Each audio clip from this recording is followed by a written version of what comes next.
Mizkif was once one of the biggest names on Twitch. The funny guy everyone loved to watch for his jokes and games. Okay, yes! That is not coming off. You told me to do this. I don't know why you I did. didn't think you would touch my skin, though. Sorry. Got big pizza pie, that's amore. His streams brought millions of views, sponsorships, and became one of the biggest names on the platform. But behind that success, Mizkif had already gotten himself in a lot of controversy. From fights with other streamers to weird comments on stream, and several allegations of assault. Still, none of those earlier scandals compared to what recently came out, because his name came crashing down completely when he was called out for online harassment, sexual assault, and exploitation by his ex-girlfriend. The psychological and domestic abuse, stalking and harassment, sexual assault, and threats of blackmail that Mizkif has done towards me, and some of these issues which are still ongoing. For the entirety of this year, I have attempted to separate myself from him and not talk about him at all. Because of his actions, everybody's calling for his cancellation with comments like, "What a monster, should be locked up." But to understand how Mizkif's downfall got this far, we have to go deeper into the recent allegations. Recently, in October 2025, Twitch streamer Emily Beth Emiru Shunk accused her ex, Matthew Mizkif Ronaldo, of sexual assault, manipulation, stalking, and blackmail. She shared her story during a live stream a few days after an alleged assault by a fan at TwitchCon. Later, that I feel like it just has to be done. And I have always believed in not condemning people or starting drama online. So I'm sure a lot of people are going to be asking, why am I doing this? In an attempt to save his name, Mizkif went live and admitted part of the story, saying he often felt jealous and might have said things that would feel controlling to Emiru. Older, to stop wearing pajamas, to stop talking about stalkers and schizos as a whole, stop talking about past relationships, and yes, I didn't want her to travel without me. I also said that I didn't want her to hang out with specific people. This is because I didn't want her to get hurt. But instead of apologizing, he went looking for ways to drag the negative attention back to Emiru and accused her of abusing her rabbits. Emiru's rabbits. These are small little mites that are inside the rabbit cage, and she didn't care. She completely neglected these animals, and I'm not going to sit around and let people say that she didn't. People who came to my house knew that they were neglected. This is an up-close view of the rabbit cage being completely disgusting and neglected. She left them to die. The accusations quickly sparked a media storm. A majority of the people started to side with Emiru. Fellow streamer Zach Armsgold Hoyt and the organization OTK Media publicly distanced themselves from Mizkif, removing him from the group and revoking his shares. OTK has also recently learned that you have committed additional willful breaches of your owner's agreement by violating the exclusivity requirements of your talent management representation agreement with Mythic. As of now, a majority of the board of directors have elected to terminate the owner's agreement on behalf of KGL, effective immediately. You will no longer render any services to KGL, nor will you be publicly affiliated with the company in any way whatsoever. But Mizkif didn't stay quiet about this, because on November 4th, 2025, Mizkif filed a federal lawsuit against Emiru, Asmongold, and OTK Media for defamation, claiming that the allegations had damaged his reputation and that OTK had unlawfully taken his shares. Since then, Emiru and Asmongold have said little publicly about the case, but their fans have. He didn't. Please stop lying. Mizkif's known to be an absolute piece of shit. That's why his org kicked him, and none of his friends associate with him anymore. Not surprised by this at all. And it didn't end there. Older clips began to appear where Mizkif was involved with other moments of abuse. Even though this time, it wasn't completely his fault, the media started to see what he was capable of, and even more people sided with Emiru. Hey, you think you're gonna kill myself, and all you can say is fuck you. All you can do is say fuck you. Things got worse when Asmongold started to react to a video of Mizkif making Emiru and her friends uncomfortable by crashing out on them over a simple joke.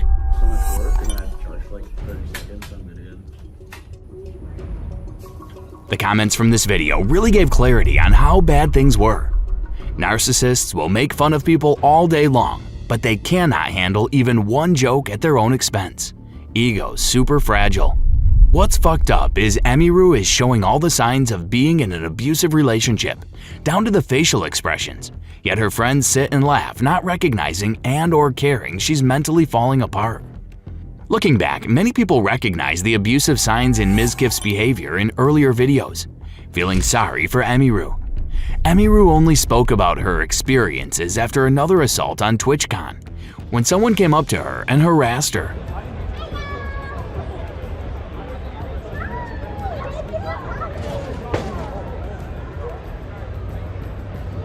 Even though she was still struggling with everything that happened, she saw how important it was to use her big platform to speak out about this. Her fans immediately stood up for her and saw who Mizkif really was. What a monster, should be locked up. It's crazy how women can be treated like shit and stay with a guy. Miz is clearly a piece of shit. But Emiru's story also gave other people the courage to speak out, because soon after her video, other ladies came online to share their stories of how Mizkif had abused them in the past, like the explanation from Kyuko. Her tweet addressed 3 things that happened between her and Mizkif.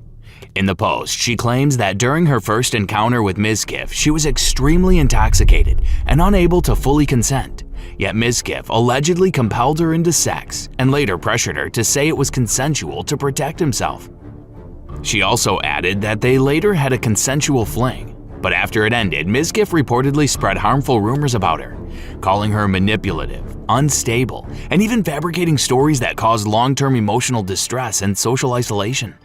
And finally, she also claims that during her relationship with Lakari, Mizkif continued speaking negatively about her, attempting to sabotage their relationship. But it didn't just stay with Kyuko, because other creators started to tell their story too. First came Araya Saki. She says that in June 2025, Mizkif told her, almost casually, one of the reasons Reckful died was because he was jealous of me. She called it disgusting, like he was rewriting someone else's tragedy to make himself the main character. Then Bogwitch stepped in.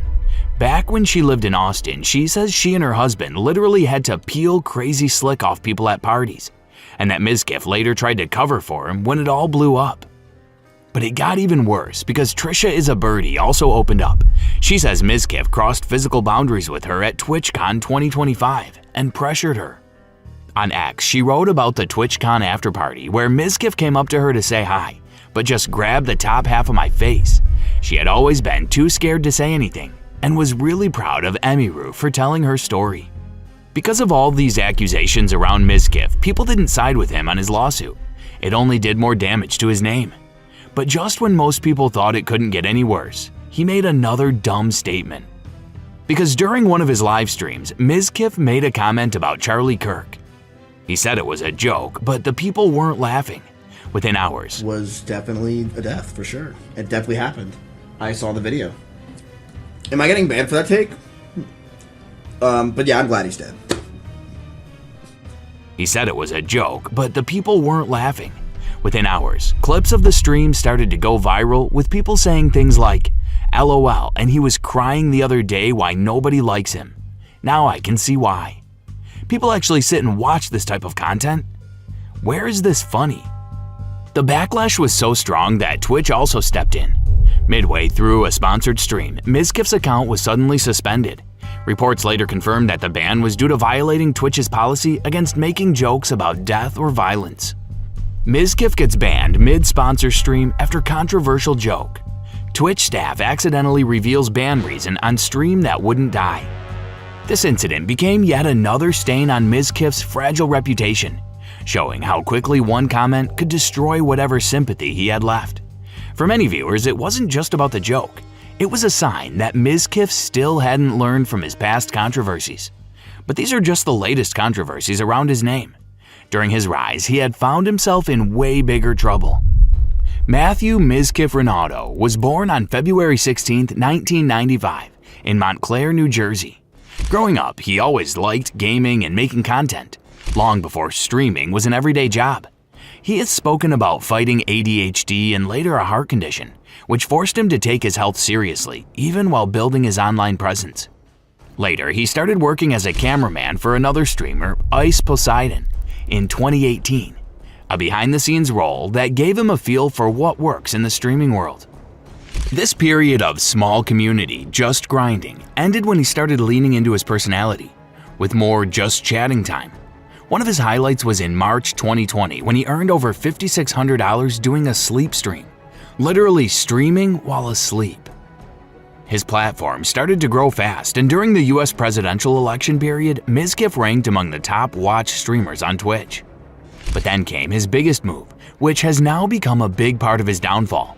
Because on October 11, 2020, Mizkif co-founded the organization One True King, or OTK, alongside streamers like Asmongold and Sfand.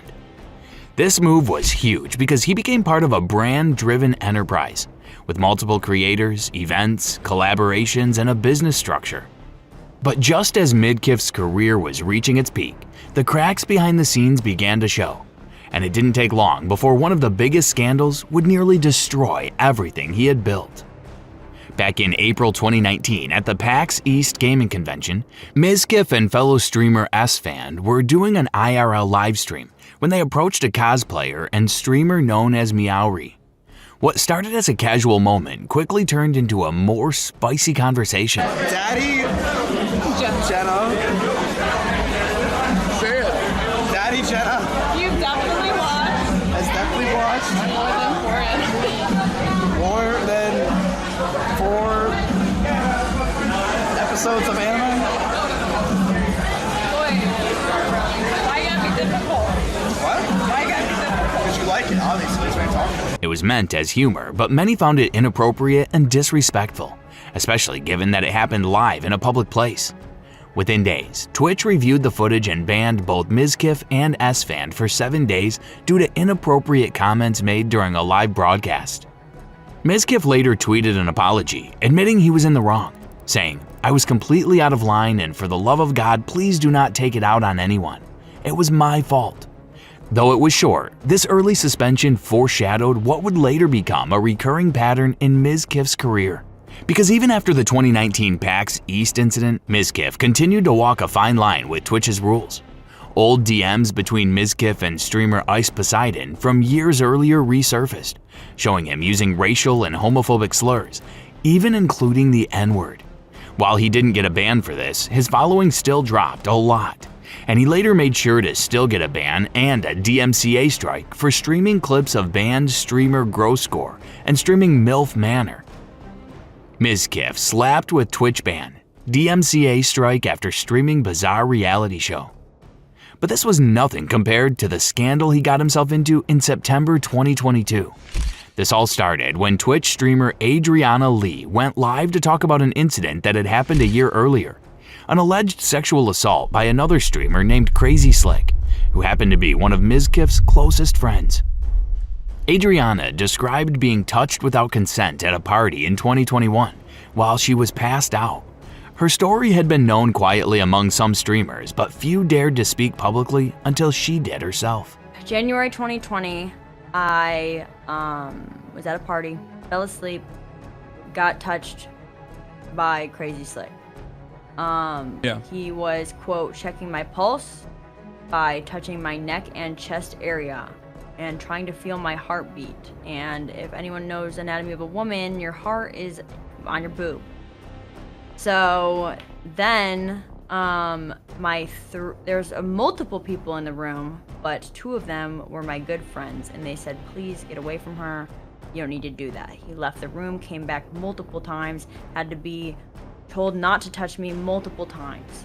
That same day, streamer Trainwrecks TV dropped a bombshell tweet accusing Mizkif of covering up the assault to protect his friend. He claimed Mizkif had sent his then-girlfriend Maya Higa and another friend Mitch Jones to Adriana's house to downplay the story, allegedly asking her to frame the incident as something minor to protect OTK's image. His post read, "Are you going to send Maya and Mitch to railroad and blackmail me like you did those girls to cover up all those sexual assaults, you fucking scumbag piece of shit? You want to come at me and make shit up? Then you better make sure you die live in a glass house, you insecure pussy." But it seemed like many didn't get what he was saying in this tweet, so in another tweet, he made it a bit more clear by saying, "The people involved know the truth. But for those of you that are farming drama and coming to split conclusions, let me be even more clear. Mizkif didn't assault the woman. He orchestrated the cover-up for his friends, exactly how my tweet reads. Soon after, Maya Higa posted her side of the story. She confirmed that she and Mizkif had indeed gone to Adriana's house, but denied trying to silence her. According to Maya, their intent was to make sure everyone was on the same page, and she only told Adriana what she was told before the story spread online. I did not go to the house that day with the intention of manipulating Adriana's story. I did not cover up sexual assault. This would not be possible, as even Adriana did not consider the incident to be sexual assault until this past Monday, 9/19/2022. As she said on her stream, Adriana's feelings regarding the situation have rightfully changed since that day, and I support her. Mizkif, on the other hand, went live days later, trying to explain his side. He admitted that, yes, he was involved with the visit to Adriana's house, but he insisted his intentions were good. But in the same stream, he downplayed parts of the event, defending himself more than acknowledging the damage done. He blamed drama farming and insisted the situation was blown out of proportion. OTK soon suspended him for lack of empathy and ignorance in how he addressed the situation, only giving him more damage to his reputation. But that wasn't the end of Mizkif's troubles, because the real storm came much later when Adriana Lee filed a defamation lawsuit against several creators connected to the OTK organization, including Mizkif, Crazy Slick, and Maya Higa. The suit alleged that their comments and actions had damaged her reputation and mental health, and she was seeking an astonishing $2 million in damages. At first, many believed this would finally bring closure to the years-long feud, but the outcome wasn't what most expected. After months of legal back and forth, the court ultimately ruled in Mizkif's favor, clearing him of all liability and declaring that the evidence did not meet the standard for defamation. For Mizkif, it was a relief, at least on paper. Yet the way he handled his victory made people only doubt him more. After the judgment, he went live and posted a video celebrating the decision, claiming he had lost his life during the case, and that his vindication proved his innocence came in this trial and in every controversy that had come before. So, I mean, what does everyone to say when they're like, oh, Mizkif fucking investigated himself? Nope, I fucking won in court. For what, you're only gonna dig that shit up? Nope. I don't give a fuck. I need to say this. I'm tired of it being just something that lingers in my life. I want a concrete video that shows I literally won in court. I want a concrete video that shows I literally got investigated and proven false. I want a concrete video that shows that literally it was all lies and everyone in the Twitch community realized that in 2 weeks, but no one else knew it because they were spreading lies and misinformation. All that needs to be said and done so I can finally move on from this. How I lost $300,000, how I tried to kill myself, how it ruined my life, how I can't sleep still because of it, how I've never been able to recover, how mentally exhausted I am, how I've lost so many viewers and fans over it over years. Now, technically, nothing he said was wrong. He had been legally cleared. But when you zoom out, his reaction painted a different picture. For someone who claimed to value responsibility, Mizkif seemed more focused on boasting about freedom than showing remorse. And for a scandal like this to come up again, you can't be sure if Mizkif is actually innocent. Will you marry me? You see, if it was like, maybe like this, I would say yes, but since it's like this, I have to say no. Because this is just too big, like I need to like... How do you know if it's too big if you've been a virgin your whole life? Because like, I just know Mizkif's actions over the years have caused many to question his authenticity, leading to a massive drop in followers. Today, he's still streaming, but the trust from his audience is nowhere near what it used to be. But Mizkif isn't the only influencer who's accused of assault. In the past, we've seen these allegations flying around Jake Paul's neck too. Because of this and many other scandals Jake found himself in, a big part of his audience turned against him as well. If you want to see more about that, make sure to watch this video. And don't forget to subscribe. Thanks for watching.